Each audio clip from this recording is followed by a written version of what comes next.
வணக்கம். Learn Malayalam through Tamil இந்த சீரியஸில் நம்ம இதுவரைக்கும் ஸ்வரங்கள், வெஞ்சனங்கள் இது 2 லெசனையுமே பார்த்து முடிச்சிட்டோம். அதாவது உயிர் எழுத்துக்களும், மெய்யெழுத்துக்களும் நம்ம படித்து முடிச்சாச்சு. இப்போ 3வது லெசனாக நம்ம பார்க்கக்கூடிய லெசன் உயிர்மெய் எழுத்துக்கள். இது மலையாளத்தில் அக்ஷரங்கள் அப்படின்னு சொல்லுவாங்க. இந்த அக்ஷரங்களை நாம் 6 குழுக்களாக பிரித்து படிச்சுக்கிட்டு இருக்கோம். இது வரைக்கும் நம்ம 4 குழுக்களை பார்த்து முடிச்சாச்சு. இப்போது 5வது குழுவான பா குரூப்பை பற்றி இப்போ நாம் பார்க்கலாம். வணக்கம். தமிழ் மொழியில் 12 உயிரெழுத்துக்கள், 18 மெய்யெழுத்துக்கள் உள்ளன. உயிரெழுத்துக்களும் மெய்யெழுத்துக்களும் சேர்ந்து உருவாகும் எழுத்துக்கள் உயிர்மெய் எழுத்துக்களாகும். தமிழில் மொத்தம் 216 உயிர்மெய் எழுத்துக்கள் உள்ளன. இவைகள் சேர்ந்து தமிழ் எழுத்து மாலையின் அடிப்படை அமைப்பை உருவாக்குகின்றன. நமஸ்காரம். மலையாளத்தில் மொத்தம் 15 ஸ்வரங்கள், 36 வெஞ்சனங்கள் உண்டு. வெஞ்சனங்கள் ஸ்வரங்களுமாய் ചേർന്നാൽ പുതിയ അക്ഷരങ്ങൾ ഉണ്ടാക്കും. ഇവയെ സ്വരവ്യഞ്ജനങ്ങൾ എന്ന് വിളിക്കുന്നു. ഓരോ വ്യഞ്ജനവും 15 സ്വരങ്ങളുമായി ചേർന്ന് 540 സ്വരവ്യഞ്ജനങ്ങൾ ഉണ്ടാക്കുന്നു. ഇവ ചേർന്നാണ് മലയാള ഭാഷയുടെ സമ്പന്നമായ അക്ഷരമാല രൂപം കൊള്ളുന്നത്. തമിഴ് ഉയിരെഴുത്തുക്കൾ അ, ആ, ഇ, ഈ, ഉ, ഊ, ஏ, ஏ, ஐ, ஓ, ஓ, ஔ. மலையாள ஸ்வரங்கள் அ, ஆ, இ, ஈ, உ, ஊ, இர், ஏ, ஏ, ஐ, ஓ, ஓ, ஔ. இப்போ நம்ம உயிர்மெய் எழுத்துக்கள் பார்க்க போகிறதுனால, அதாவது அக்ஷரங்கள் பற்றி பார்க்க போகிறதுனால, நம்ம லெசன் 1ல் படித்த ஸ்வரங்களையும் உயிரெழுத்துக்களையும் இப்போ பார்த்தோம். அடுத்து இப்போ நாம் தமிழ் மெய்யெழுத்துக்களையும் மலையாள வெஞ்சனங்களையும் பார்க்கலாம்.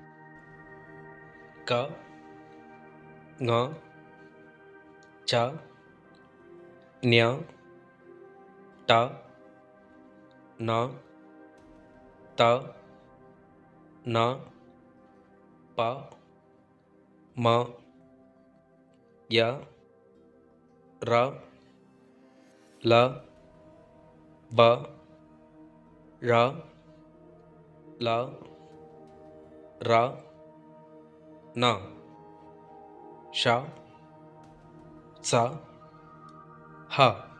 இந்த எழுத்துக்களை மொத்தமாக பார்க்கும்போது தமிழ் மெய்யெழுத்துக்கள் 18ஓடு இந்த 3 எழுத்துக்கள் சேர்றதுனால மொத்தம் 21 எழுத்துக்கள் அப்படின்னு நம்ம எடுத்துக்கலாம்.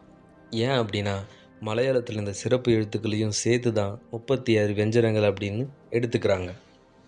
க, க, க, घ, ङ, च, छ, ज, झ, ஞ, ட, ட, ட, ட, ந, த, த, த, த, ந, ப, ஃப, ப, ப, ம, ய, ர, ல, வ, ழ, ல, ர, ஷ, ஷ, ச, ஹ. ஒரு லாங்குவேஜை நீங்கள் மறக்காமல் படிக்கணும், படித்தது மறக்காமல் இருக்கணும் அப்படின்னா அந்த லாங்குவேஜோடைய எழுத்துக்களை நீங்கள் எந்த அளவுக்கு நீங்கள் விருப்பத்தோடு கற்றுக்குறீங்க அப்படின்றத பொறுத்து தான் அது அமையும். ஸோ அதனால் இந்த மலையாள அக்ஷரங்கள், வெஞ்சனங்கள், ஸ்வரங்கள் அப்படின்னு எல்லா எழுத்துக்களையும் ஒரு நாளைக்கு உங்களுக்கு எப்பப்பெல்லாம் டைம் கிடைக்குதோ அப்பப்பெல்லாம் நீங்கள் அதை எழுதி பார்க்கணும். இந்த சீரியஸில் வரக்கூடிய ஒரு லெசனையும் நீங்கள் கம்ப்ளீட்டாக முடித்ததுக்கு அப்புறம் தான் நீங்கள் இந்த சீரியஸோட அடுத்த லெசனுக்கு நீங்கள் போகணும். அதுக்கு நீங்கள் எவ்வளோ டைம் வேணால் எடுத்துக்கோங்க. அதுக்கு கால இடைவேளை அப்படின்றதே கிடையாது. கால நிர்ணயம் அப்படின்றதே கிடையாது. ஸோ அதனால் நீங்கள் ஒரு லெசனை ஒரு நாள்லேயும் கற்றுக்கலாம், ஒரு 3 நாள்லேயும் கற்றுக்கலாம், அப்படி இல்லைனா ஒரு வாரத்துலேயும் கற்றுக்கலாம். என்னுடைய சஜஷன், உங்களுக்கு இது ஃபுல்லாக மறக்காமல் இருக்கணும் அப்படின்னா நீங்கள் அட்லீஸ்ட் 3 நாள் நீங்கள் ப்ராக்டிஸ் எடுக்கணும். இப்போ இந்த அக்ஷரங்கள் லெசனில் நம்ம குறியீடுகள் மூலயமா ஃபஸ்ட்டு அதை ஐடென்டிஃபை பண்ண போகிறோம். தமிழ் குறியீடுகள். தமிழ் குறியீடுகளை பொறுத்த வரைக்கும் அ அப்படின்றதுக்கு அடிஷ்னலாக எந்த விதமான குறியீடுமே கிடையாது. ஏன்னா அ ப்ளஸ் இக்கு ஈக்குவல் டு க அதுக்கு துணை குறியீடுகள் எதுவுமே கிடையாது. ஆனால் ஆ அப்படின்னு வரும்பொழுது துணைக்கால் அப்படின்றது ஒரு குறியீடாக இருக்குது. எடுத்துக்காட்டு, ஆ கூட்டல் இக்கு ஈக்குவல் டு கா. காக்கு பக்கத்தில் ஒரு துணைக்கால் போடுறது மூலிமா அது கா அப்படின்னு நம்ம படிக்கிறோம்.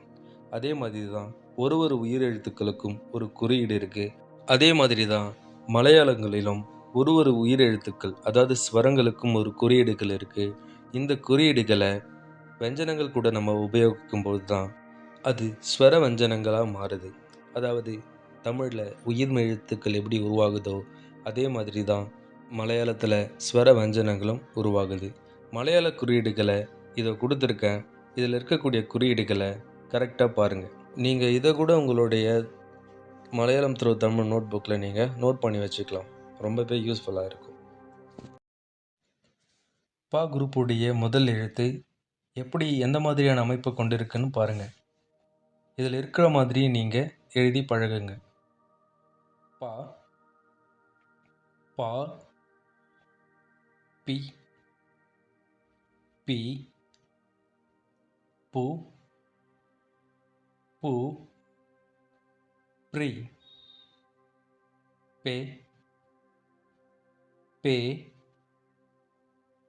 பை, போ, போ, பௌ.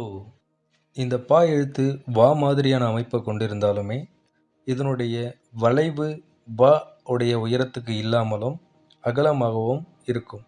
அதனால் இந்த பா எழுத்து அதிக இடங்களில் நம்ம பயன்படுத்தக்கூடிய ஒரு எழுத்தாக இருக்கும். இந்த எழுத்தை நல்லா எழுதி ப்ராக்டிஸ் பண்ணுங்கள்.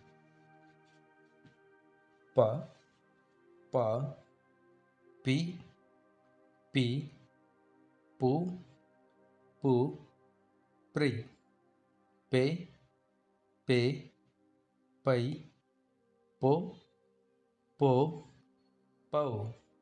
இப்போ நாம் அடுத்த லெட்டருக்கு போகலாம். ஸ்வரவஞ்சனம் ஃபா. அதாவது இதுக்கு முன்னாடி பார்த்துருக்கக்கூடிய பா எழுத்துடைய பின்பக்கத்தில் உள்நோக்கிய ஒரு வளைவு கொண்டு வந்தோம் அப்படின்னா அது ஃபா.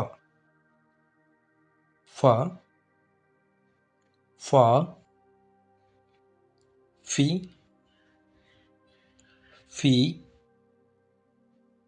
ஃபு, ஃபு, ஃப்ரீ, ஃபே, ஃபே, ஃபை, ஃபோ, ஃபோ, ஃபௌ.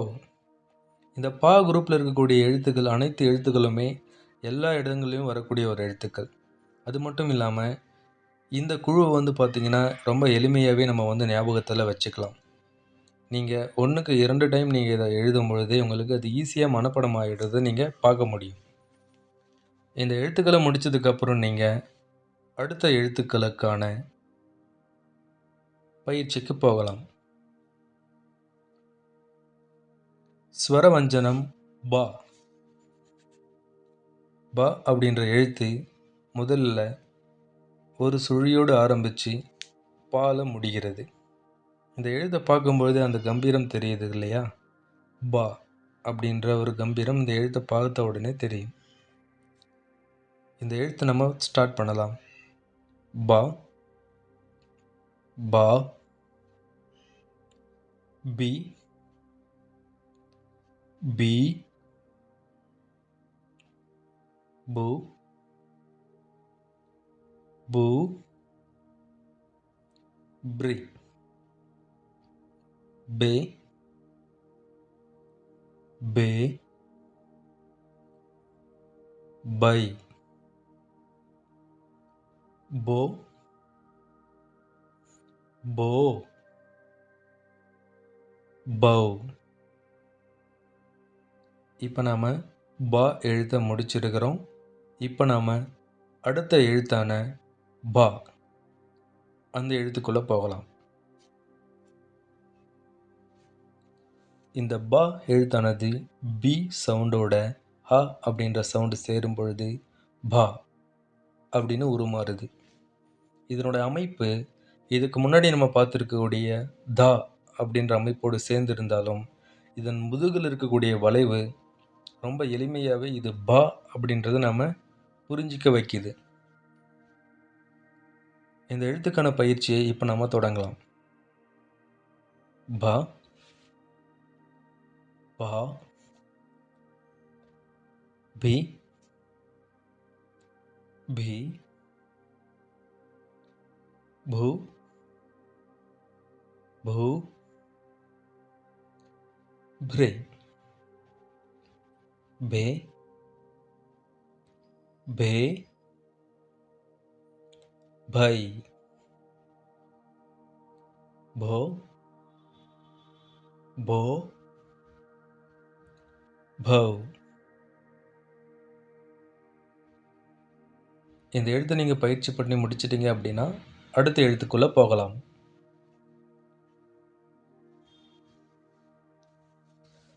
இந்த பா குரூப்ல கடைசியா இருக்கக்கூடிய எழுத்து மா.